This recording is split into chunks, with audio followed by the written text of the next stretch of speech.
রাজনৈতিক দলেরও যেমন অবদান, এই গণ অভ্যুত্থানে আমাদের পার্টি কমিউনিস্ট পার্টিরও একটি বড় অবদান রয়ে গেছে। বন্ধুগণ, আমরা মনে করি যে ছাত্র জনতার যে গণ অভ্যুত্থান এবং এই গণ অভ্যুত্থান চূড়ান্ত পরিণতির লক্ষ্যে যে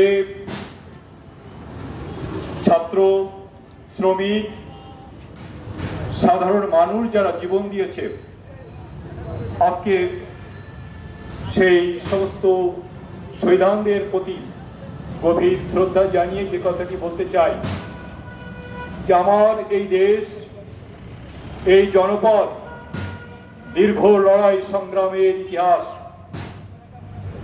আমাদের এই জনপদে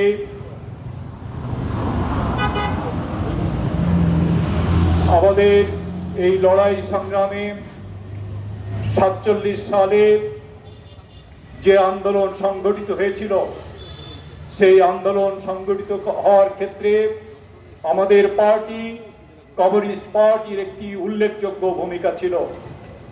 পরবর্তীতে ভাষা আন্দোলন সহ এদেশের শিক্ষা আন্দোলন, 69-এর আরেকটি যে ঐতিহাসিক গণ অভ্যুত্থান, সেই গণ অভ্যুত্থানে আমাদের পার্টিরও ঐতিহাসিক ভূমিকা ছিল। বন্ধুগণ, 71-এর যে মহান মুক্তিযুদ্ধ, সেই মুক্তিযুদ্ধে আমাদের পার্টিরও ঐতিহাসিক ভূমিকা ছিল। বন্ধুগণ, কিন্তু আজ মুক্তিযুদ্ধ সংগঠিত 53 বছর পরে আমাদের দেশের ইতিহাস নানাভাবে খণ্ডিত এবং বিকৃত করা হয়েছে।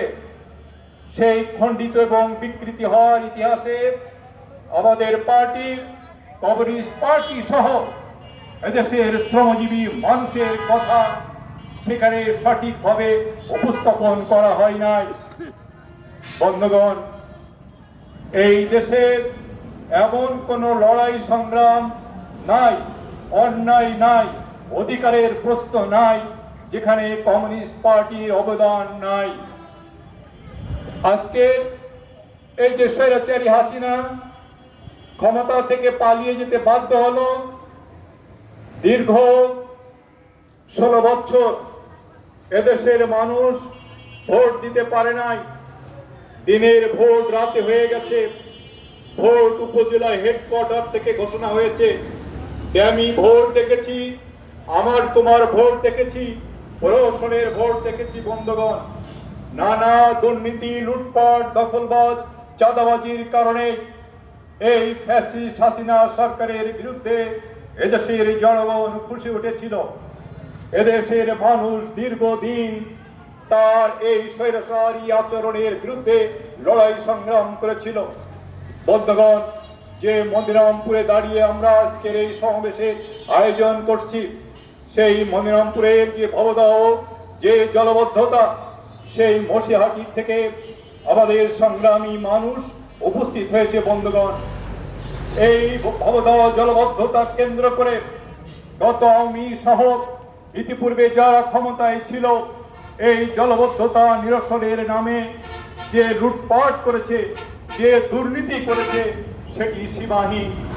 আজকে সেই ভবদাহর মানুষ এই নতুন করে আবার জলবদ্ধতার শিকারে পরিণত হয়েছে। অনেকেই আজকে রাস্তায় তারা উঠে এসে বসবাস শুরু করছে। গরু ছাগল নিয়ে আজকে তারা মানবেতর জীবন যাপন করছে। বন্ধুগণ, ভবদাহ জলবদ্ধতা কেন্দ্র করে অনেক নাটক হয়েছে, আমরা ইতিপূর্বে দেখেছি। বন্ধুগণ, একটু ইতিহাসের কথা বলে যেটা বলতে চাই, সেটি হচ্ছে 1995 সাল। 1995 সালে তখন বিএনপি জামাত রাষ্ট্রীয় ক্ষমতায় ছিল। এদেশের মানুষ যখন সারের জন্য হাহাকার করছিল, সেই সময় বিএনপি জামাত জোট ক্ষমতায় থাকাকালীন সময় জামালপুরের সরিষাবাড়িতে সাধারণ মানুষদেরকে গুলি করে নির্বিচারে হত্যা করা হয়েছিল। বন্ধুগণ, 2006 সালে তখনও রাষ্ট্রীয় ক্ষমতায় বিএনপি।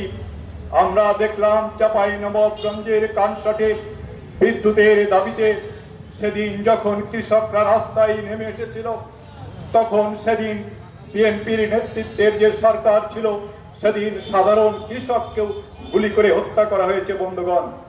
এই হত্যার ইতিহাস অনেক দীর্ঘ। সেই কারণে কমিউনিস্ট পার্টির সমাবেশের মধ্য দিয়ে আমরা বলতে চাই, গতই 5ই আগস্ট হাসিনা সরকারের পতন ঘটেছে বন্ধুগণ। আমরা রাস্তায় নতুন করে অনেক কিছু দেখছি। আমাদের পূর্ববর্তী বক্তা বলেছে যে ফ্যাসিস্ট সরকার পতনের পরবর্তীতে মানুষের মধ্যে যে আতঙ্ক, যে ভীতি, ধর্মীয় সংখ্যালঘুর বাড়িতে অনেক জায়গায় যে লুটপাট ঘটেছে, এই 5ই আগস্ট এই গণঅভ্যুত্থানের জন্য এদেশের ছাত্র সমাজ তার জন্য রক্ত দেয় নাই। আমরা ইতিপূর্বে 16 বছর যারা বিরোধী দলে ক্ষমতায় ছিলেন, আমাদের অনেক বন্ধু বান্ধব আছে, আমরা দেখেছি বিড়ি খাওয়ার পয়সা ছিল না, আমরা দেখেছি তার জীবন আচরণের পয়সা ছিল না, কিন্তু আজকের নতুন করে তাদের যে জীবন আচার, সেটি 5ই আগস্টে আমরা সেটা দেখতে চাই নাই বন্ধুগণ।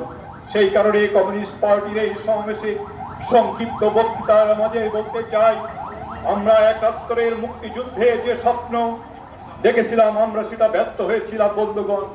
71-এর মুক্তিযুদ্ধের পরবর্তীতে আজকের 24-এর যে ঐতিহাসিক গণ অভ্যুত্থান হলো, সেই গণ অভ্যুত্থানকে আমরা পরাজিত হতে দিতে চাই না। সেই কারণে কমিউনিস্ট পার্টি আহ্বান রাখছে, আসুন আমরা এই লুটেরা শাসন ব্যবস্থার বিরুদ্ধে, এই যেমন তেমন সরকারের বিরুদ্ধে আমরা সরকারের বদল না, আমরা ব্যবস্থা পরিবর্তনের জন্য জোট বাঁধি। সেই জোট বাঁধার ক্ষেত্রে এদেশের সাধারণ কৃষক, ক্ষেত মজুর, খেটে খাওয়া মানুষ, প্রগতিশীল মানুষ, বুদ্ধিজীবী এবং বামপন্থীরা একটি জায়গায় দাঁড়াবে এবং সেই ঐক্যবদ্ধর ভিত্তিতে এই যে গণ অভ্যুত্থানের জনতার যে স্বপ্ন, সেই স্বপ্ন বাস্তবায়ন হবে। সবাইকে ধন্যবাদ দেখে এই পর্যায়ে আমি আমার বক্তব্য শেষ করছি। ধন্যবাদ আমিনুর রহমান হিরু ভাইকে। ইতিমধ্যে বীর মুক্তিযোদ্ধা কমরেড অভিমন্যু মণ্ডলের নেতৃত্বে একটা বিরাট মিছিল এসেছে। আমরা করতালির মাধ্যমে তাদের শুভেচ্ছা জানাই। প্রিয় বন্ধুগণ, নামাজের জন্য